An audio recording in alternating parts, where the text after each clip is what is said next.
네, 안녕하세요. 오늘은 요한복음 4장 1절부터 42절까지의 말씀을 살펴보려고 합니다. 예수님께서는 유대를 떠나서 갈릴리로 가고 계셨습니다.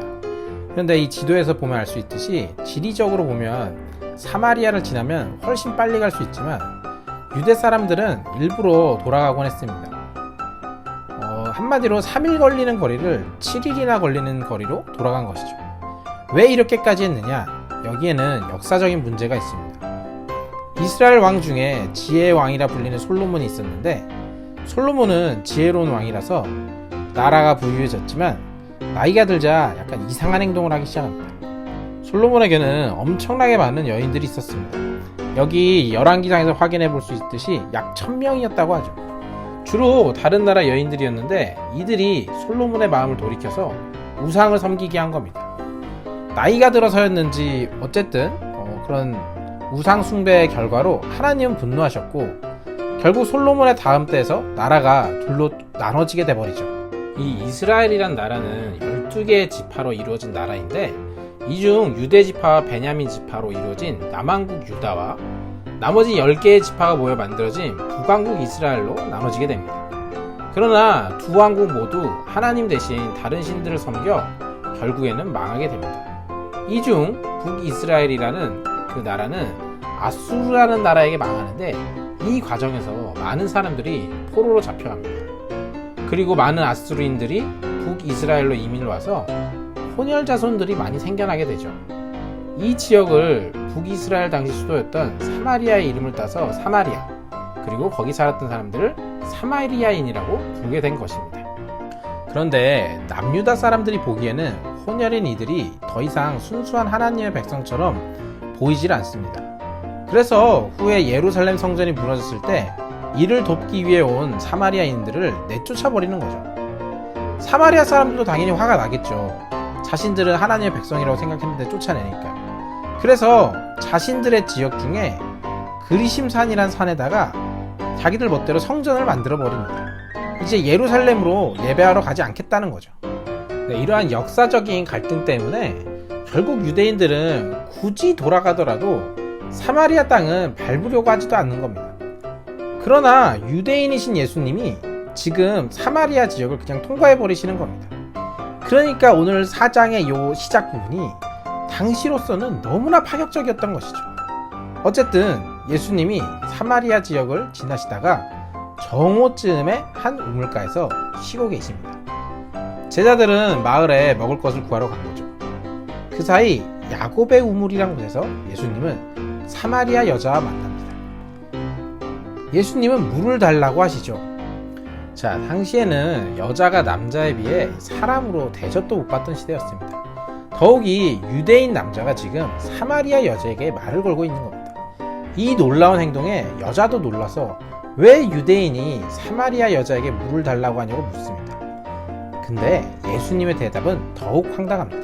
너가 만일 하나님의 선물과 너에게 물을 달라고 하는 이가 누군지 알았다면 오히려 너가 나에게 물을 달라고 했을 것이고 나는 너에게 생수를 주었을 것이다 라고 말씀하시는 것이죠.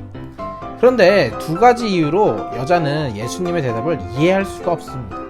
먼저 예수님은 물을 기를 바구니가 없습니다. 오늘날에도 남아있다고도 하는데 이 야곱의 우물은 학자들이 생각하기에는 약 25m 정도는 됐을 것이라고 합니다.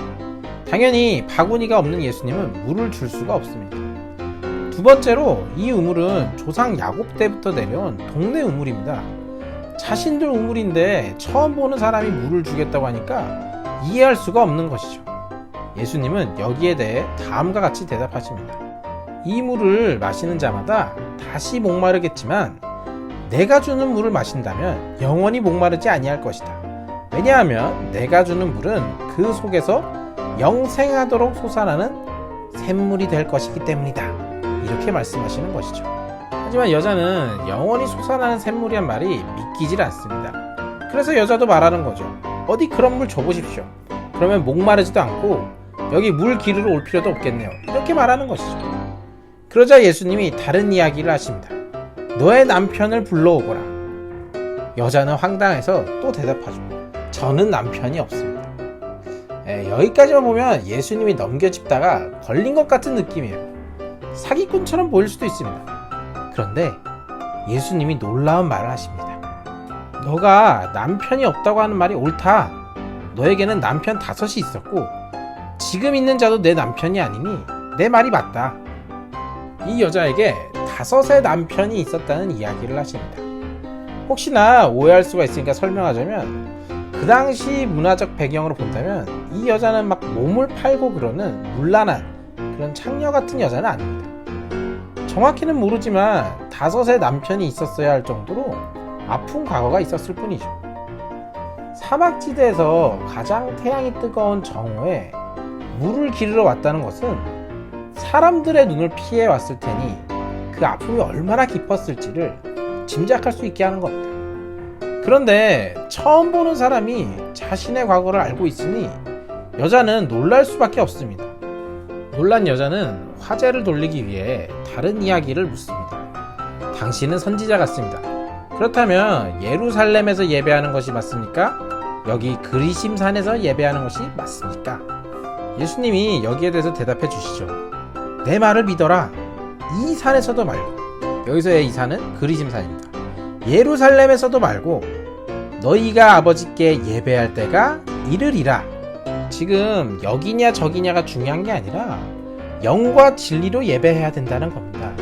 하나님은 영이시니 예배하는 자가 영과 진리로 예배하는 것이 더 중요하다라는 것이죠.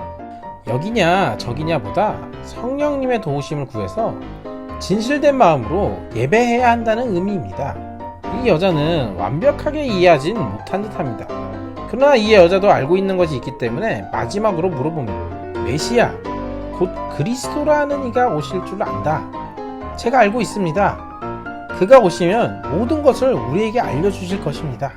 여기에 대해서 예수님이 뭐라고 하셨을까요? 내가 바로 너가 찾는 그 메시아다. 이렇게 말씀하시는 것이죠. 이 이야기를 듣고 여자가 어떻게 행동했을까요? 물동이를 버려두고 동네로 들어가 사람들에게 말했다고 합니다. 내가 그리스도를 보았다. 그러자 사람들이 예수님에게로 나오기 시작하는 겁니다. 여자는 자신을 정확하게 아시는 이분이 구세주이심을 믿게 되었습니다. 물동이를 던져놓고 마을로 갑니다.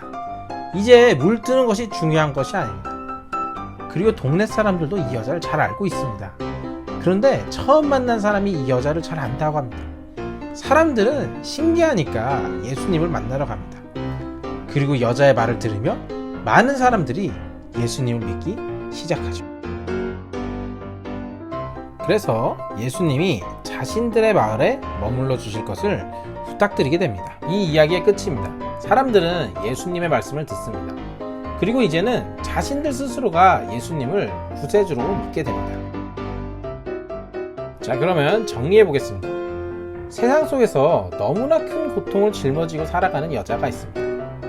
여자는 예수님을 만났지만 많은 의심과 변명을 할 뿐입니다. 그러나 대화를 통해 예수님이 자신의 아픔을 알고 계신다는 것을 깨닫습니다. 이제 유대인이냐 사마리아인이냐 예루살렘이냐 그리심이냐 지금 물을 떠야 하느냐도 중요하지 않습니다. 예수님을 믿게 된 이 여자를 통해 마을 사람들은 예수님을 알게 됩니다. 그리고 결국 이들도 예수님의 말씀을 듣고 직접 믿게 됩니다. 복음은 누군가를 통해 들을 수는 있지만 믿음은 스스로 결단해야만 합니다. 여러분이 누구이든지 예수님은 여러분을 알고 계십니다.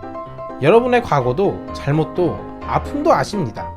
이제 여러분 스스로가 예수님을 만나고 믿고 전하며 성령님의 도우심으로 진심을 다해 예배할 수 있게 되시길 바랍니다. 네, 오늘 영상은 여기까지입니다. 그럼 다음 시간에 만나요. 안녕.